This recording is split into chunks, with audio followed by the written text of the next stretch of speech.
Good morning, students. Are you ready to learn today?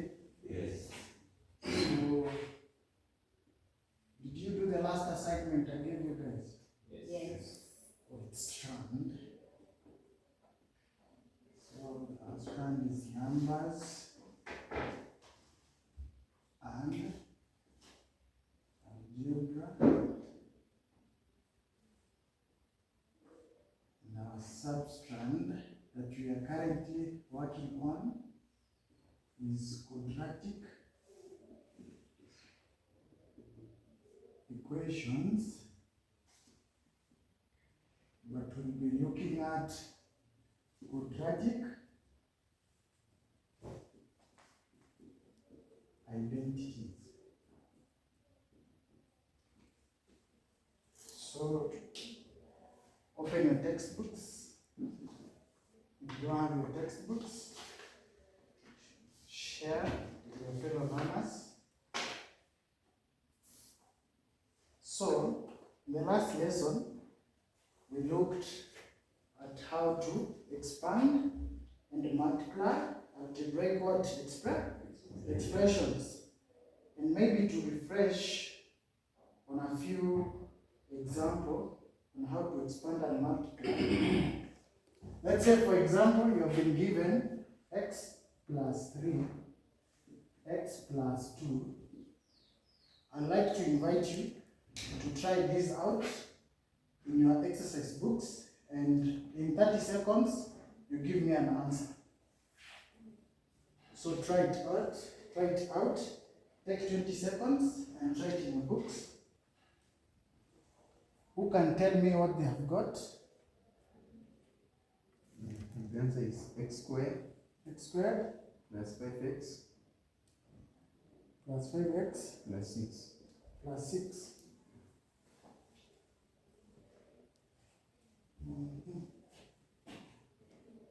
X squared plus 5x plus 6. 3. Any learner? Plus 6. Thank you, Simon, for that correction. Any learner who had a challenge? I want us to try another last example. We have x plus 3, x minus 3. Could you try out this? Yes, Derek? Not yet?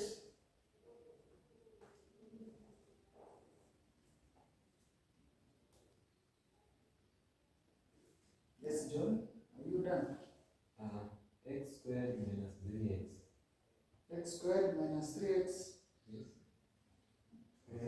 Yes, Simon? A good try, John? X squared minus 9. X squared minus 9. x squared minus 9.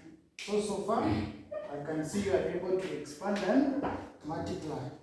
So, today, we are going to learn how to do the reverse of what we practiced last session. So, starting from an expression like x squared minus 9, which we have calculated out, and we'll break it down to factors. So that is what will be called factorization. Factorization is the opposite of expanding and multiplying. What we just did. But we'll be factorizing using quadratic identities. Okay. So, before we look at identities, there is something I want you to look at today. Something we call a perfect what? Square. A perfect square. So maybe something is ringing, a question is in your mind right now. What is a perfect square? So a perfect square is any term you get by squaring another word, term. For example,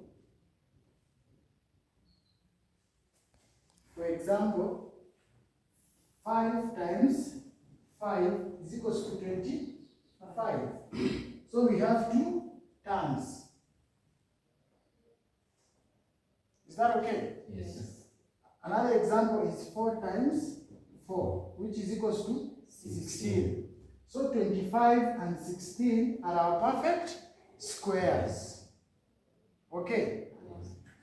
Maybe to distinguish, let's say if we have 5 times 4. What is 5 times 4? 20. Is equals to 20. Is 20 a perfect square? No. Because the numbers, the terms have to be what? See? Similar.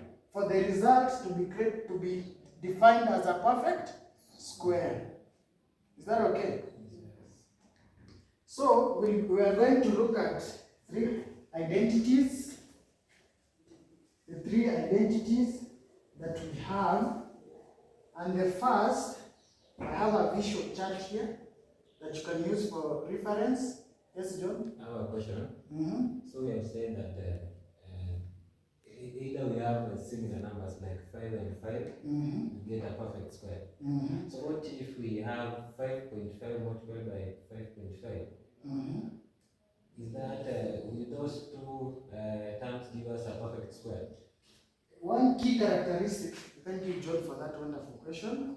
One key characteristic of a square, the terms have to be the same. So 5.5 times 5.5, anybody with a calculator to help us calculate, it's a perfect square because they are the same. That's a very key distinction for you to pick out. Okay? Thank you. But when the terms are different, like 3 times 2, the result would not be a perfect square. Okay? Because 3 is another term and 2 is another term. Okay? That's a very key distinction. That's a very good question. Thank you, John, for that. So we have 3 identities. And the first identity is difference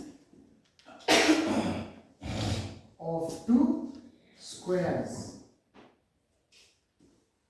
Difference of 2 squares, which is a squared minus b squared is equals to a plus b, a minus b. So we are going to use this identity to do what? Factorization. So let's try our first example. X squared minus 16. So how many terms do we have? 2 terms. Okay. So are these 2 terms perfect squares from our earlier definition? Yes. Yes, because x times x is equals to x squared. So the terms are similar. So which now for 16, what 2 numbers will I multiply to get 16? 4 times 4. 4 times 4 is equals to 16. So these are perfect squares. X squared and negative 16 are perfect what? Squares.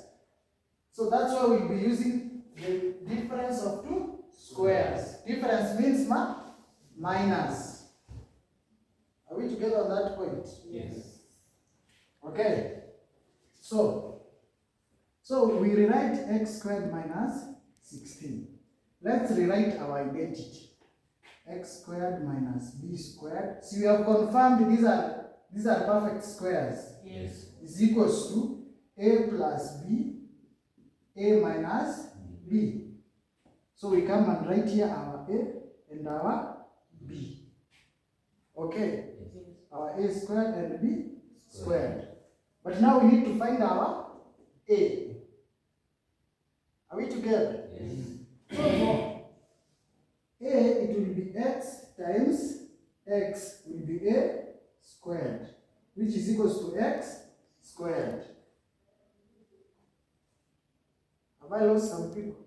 No, We are together. Yes. Learners? Yes.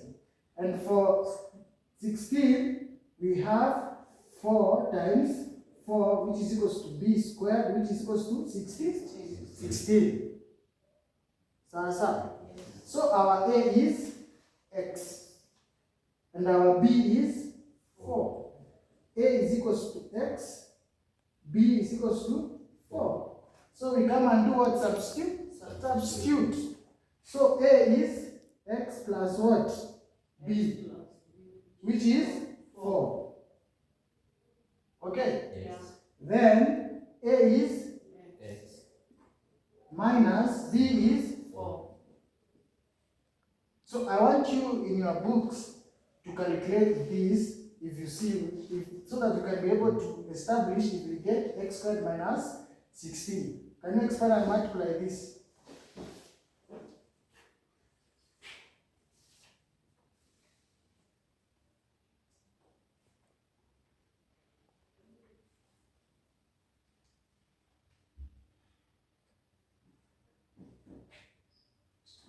So what was your final answer? Is it x squared minus 16? X squared minus 16. Okay. So we have seen how we can apply the first and the identity. Okay. Yes. So I want to invite you during your free time, you look at the second quadratic identity, which is a perfect square as a sum. And I think when I come in the next class, I'm going to elaborate that. And before I walk out, I want to give you an assignment. Maybe you can work this out on your own.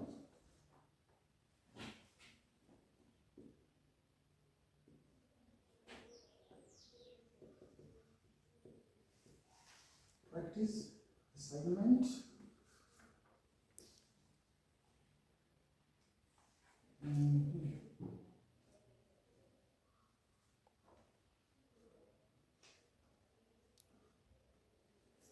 This is what I want you to calculate during your own free time, and I'm going to mark during the next lesson. Sawa. Yes. So hold on to today's note. I think you need them. Thank you, and let's meet in the next class. Thank you.